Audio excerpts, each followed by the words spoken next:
See if we can get Charlie on the old horn here. Yeah. I haven't. Oh, see, and now it's a pass. See, 3rd and 5, 3rd and 6. I don't like it. So you're the coach here at Trackus. Would you have run that right there? I would have ran the ball. Ran that right there. Oh, yeah. What, 3rd and 5, 3rd and 6. Yeah. 4th and 7. 3rd and 7. I don't know exactly where the ball was. I mean, now about the 35, now you got to punt. I guess they will have to punt. I mean, hell, if you'd have gotten 5 yards. I mean, run it. I would have ran the ball knowing that I'm going to go for it on 4th down here. Okay. See, timeout Nebraska. I mean, see, this is what I don't like. So they just wasted a timeout. You've got to know as a coach, okay, 3rd and 7. You got to have 2 or 3 you got to know. Ahead. Okay, am I going to go for it here if I don't get it? You got to make that decision up before. And then if you do make it, you got to have I would like to have a play ready already. Oh, yeah. So if you run it, you get a couple of yards, you know, okay, we're going to do this. Run this play, 3rd or 4th and 4. This is what we're going to do. Look at that fast start by Miami. Outscored opponents 102-20.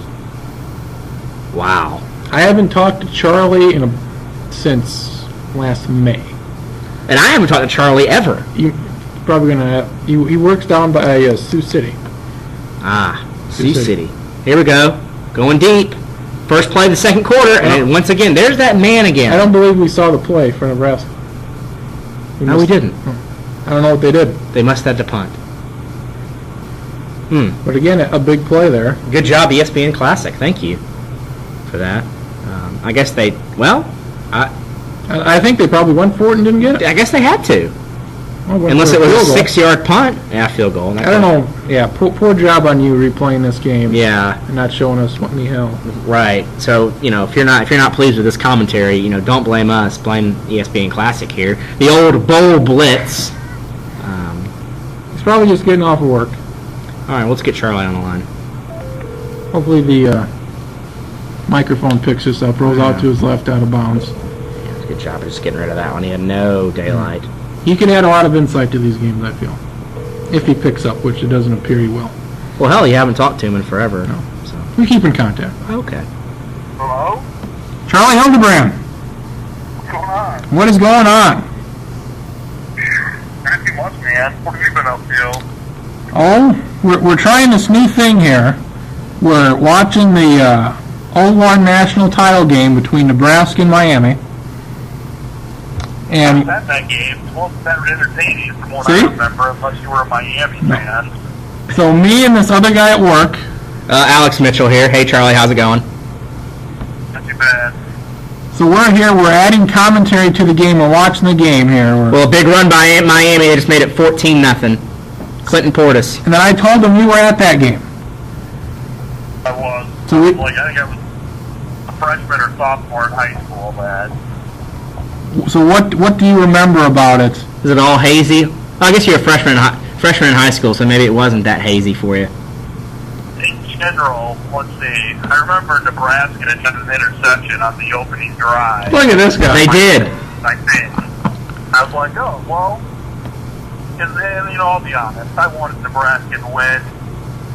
I don't know if I'd say I expected them to win. I convinced myself that it was possible, but knew that they need to get some breaks. And they got a pick on the first drive. And then I don't remember what happened for a while. I think it was 7-0 at the end of the first quarter. Yes. And I was like, well, okay, maybe they could. And then at halftime, it was like 27-0. And I was like, oh, well, this game's over. And this team's dramatically better than I even thought they were. Yeah. I mean, looking back at it, though, you guys obviously had the great quarterback, won the Heisman.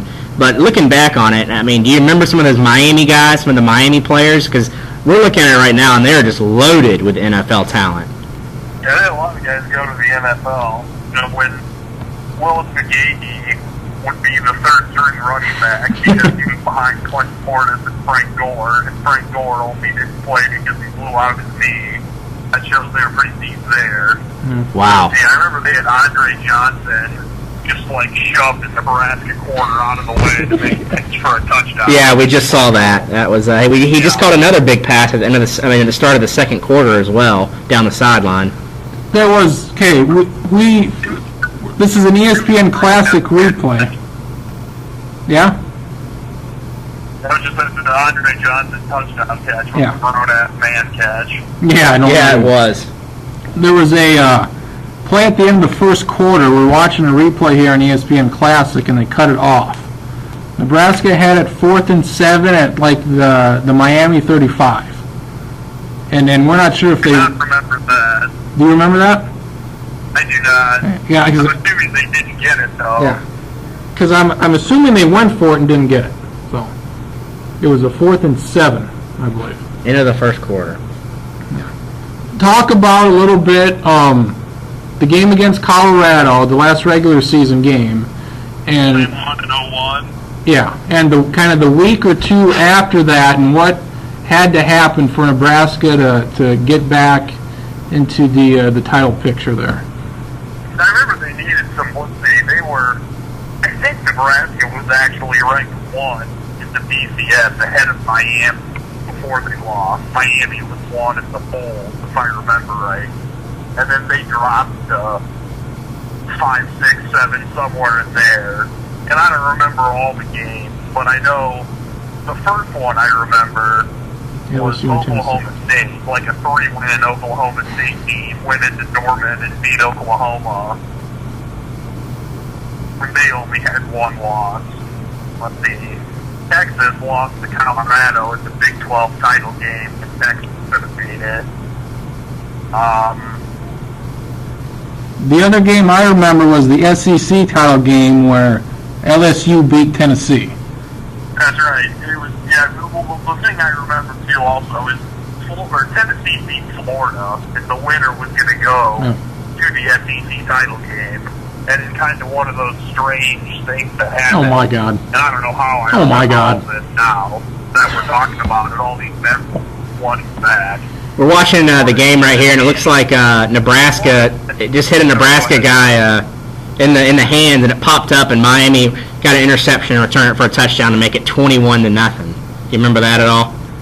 I do remember that. That it was not a great pass. It was a pass that a guy maybe could have caught, and I just say because he got his hands on it. But I remember all the details. I remember they returned it, and then when it was 21-0, that was when it was kind of like the realization of, oh wow, yeah, they're not going to win this game.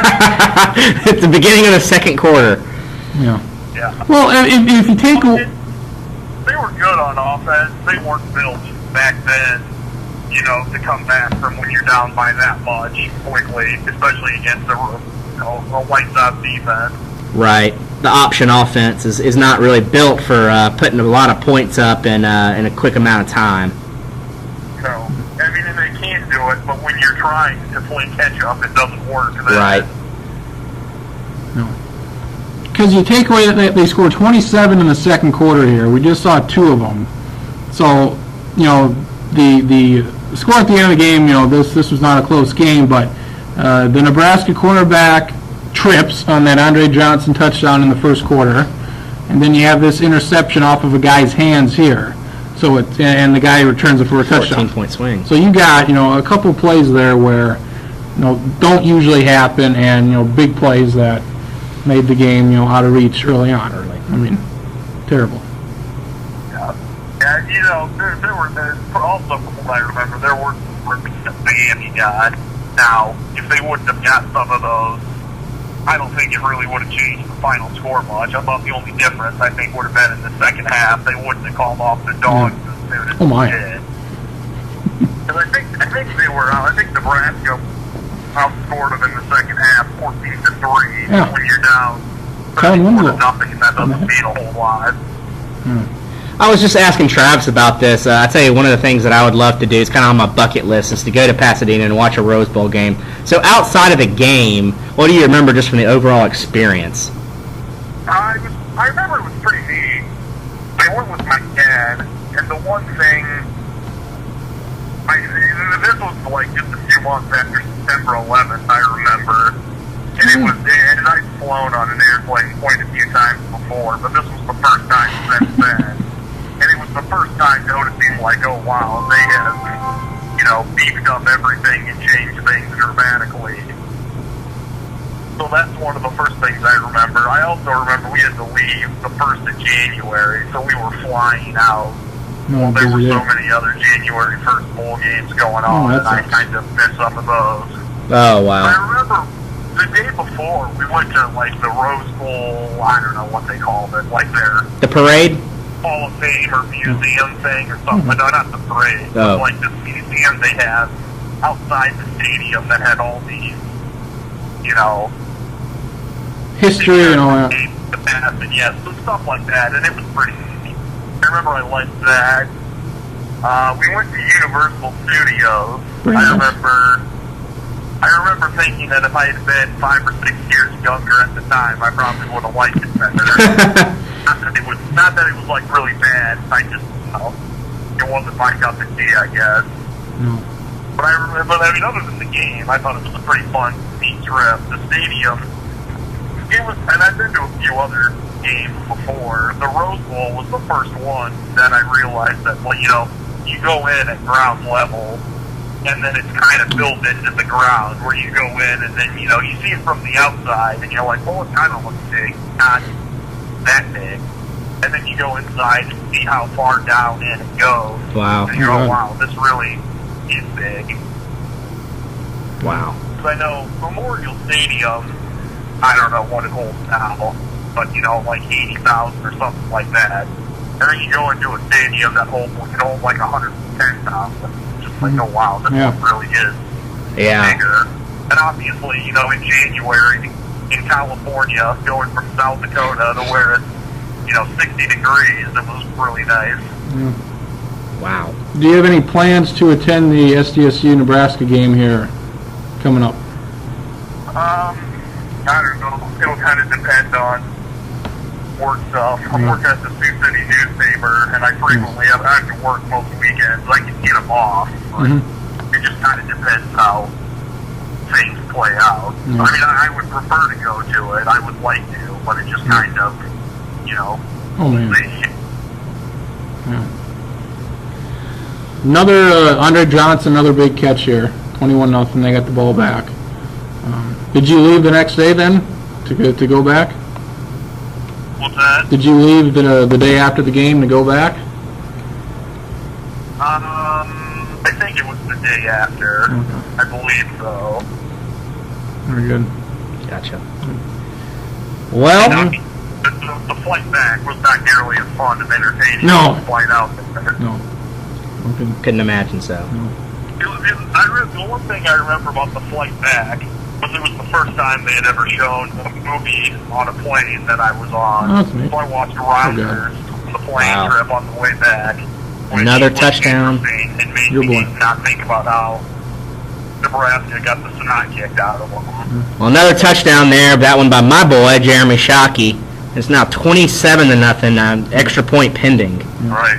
I forgot that Shockey was there too. Oh gosh! That's really And we just saw Winslow make a hell of a hit on kickoff team. He was there too. How about your backup tight end playing in the NFL? My goodness. Yeah.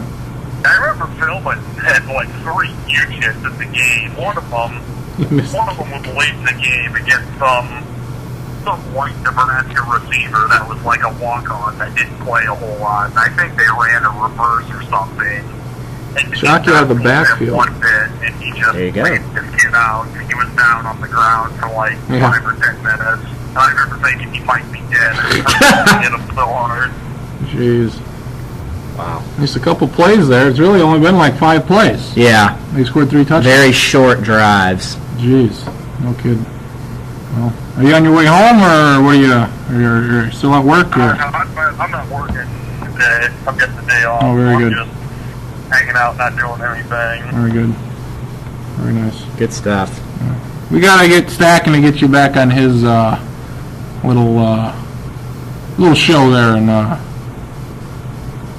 you gotta have Stacking call you up one of these nights and get you on his show. Yeah. He couldn't do it. He couldn't do a show last night because they something happened with the station and they shut it down for the week. Bomb threat. Something happened. He didn't know what happened, but you know. So him and Marcus had to do a podcast instead. So. Oh, it's nice that Marcus is still Yes. letting Sackett do this radio stuff and help him out with his song. So, but once he leaves, and Sackin's going to be all alone. So.